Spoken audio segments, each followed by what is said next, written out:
పవన్ కళ్యాణ్ కలిసి నటించబోయే సినిమా దేశ చరిత్రలోనే చిరస్థాయిగా నిలిచిపోవటం ఖాయమంటున్నారు నిర్మాత టి సుబ్బిరామిరెడ్డి. సినిమాను ఛాలెంజ్గా తీసుకొని నిర్మిస్తున్నామని చెప్పారు. 2019 ఎన్నికలను దృష్టిలో పెట్టుకుని ఈ సినిమా తీయట్లేదన్నారు. గతంలోనూ చిరంజీవితో సినిమాలు తీశానని సుబ్బిరామిరెడ్డి తెలిపారు. భారతదేశ చరిత్రలో ఇద్దరు బ్రదర్స్ ఒకే టైంలో ఒక టాప్ స్టార్స్గా వెలగడం ఎక్కడ లేదు. ఇక్కడ ఒకే టైంలో ఇద్దరు సమరోద్యోగులుగా, అంటే దాదాపుగా మన కోట్లాది తెలుగు ప్రేక్షకులకి ఇద్దరు స్టార్స్గా గుండెల్లో ముద్రవేశారు. అందరూ కూడా చిరంజీవి గారిని, పవన్ కళ్యాణ్ ఇద్దరిని కూడా ప్రేమిస్తున్నారు.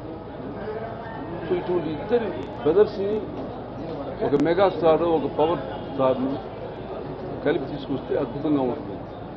సో ఇటీవల మీకు తెలిసిన విషయమే, నేను అప్పుడు స్టేట్ రౌడీ చిత్రం తీసినప్పుడు ఫస్ట్ టైం నిజాంలో రికార్డు క్రియేట్ చేశాం. చిరంజీవి హీరోగా చేసినప్పుడు మల్టీ స్టార్ ఫిల్మ్ నేను ఆ తెలుగులో ఆ రోజు అప్పుడు ఏఎన్ఆర్, ఎన్టీఆర్ ఇక్కడ వీళ్ళిద్దరు కాంబినేషన్లో టాప్ సినిమాలు వచ్చాయి. తర్వాత తెలుగులో పెద్దగా రాలేదు. ఫస్ట్ టైం రజనీకాంత్ని నేను తెలుగులో నటిగా ఒప్పించి రజనీకాంత్ అండ్ శోభన్ బాబుని కలిపి జీవన పోరాటం సినిమాని తీశారు. అది చాలా పెద్ద హిట్ అయింది. ఇప్పుడు కూడా రజనీకాంత్ దాంట్లో అద్భుతమైన నటులందరూ మెచ్చుకుంటూ ఉంటారు. సో నాకు అది మల్టీ స్టార్ సినిమా తీస్తే ఒక ప్రేక్షకులకి అందరూ కూడా వెరైటీ ఉందని చెప్పి నాకు తెలుసు.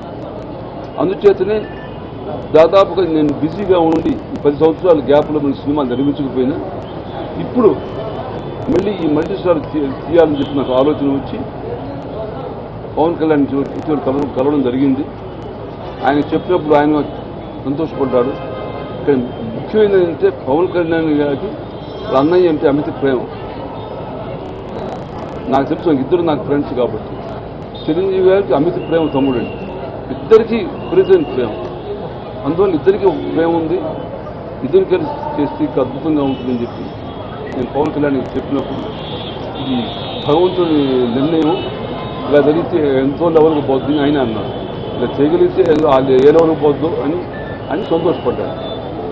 అదే రకంగా చిరంజీవి గారు మన ఢిల్లీలో మాట్లాడితే ఆయన కూడా తమ్ముడు మీ ఎదురు చేసినప్పుడు సంతోషమే అన్నారు. దాంతోపాటు మంచి దర్శకుడు మరి త్రివిక్రమ్ శ్రీనివాసుని నిన్న అది డిస్కస్ చేసి ఆయన చెప్తే ఆయన కూడా చాలా హ్యాపీ అయినాడు. ఆయన ఎంత బిజీ అయినా కూడా అందరూ బిజీయే, but when there is will there is a way. కొంతమంది తీసుకొచ్చారు. ఆయన 3 సినిమాలు ఒప్పుకున్నాడు, 2 సినిమాలు ఒప్పుకున్నారు, ఇప్పుడు టైం ఎక్కడ ఉంటుంది అన్నారు. నా జవాబు ఏంటంటే they will there is a way. ఇది ఇద్దరు కలిసి ఒక అద్భుతమైన సినిమా నటించి ప్రేక్షకులకు ముందు వచ్చినప్పుడు ఇది కన్నుల పండుగ ఉంటుంది. ఇటువంటి ప్రక్రియకి టాప్ ప్రయారిటీ ఖచ్చితంగా వాళ్ళు ఇస్తారు. ఇచ్చిన తర్వాత ఇది ఒక సెన్సేషన్ అవుతుంది.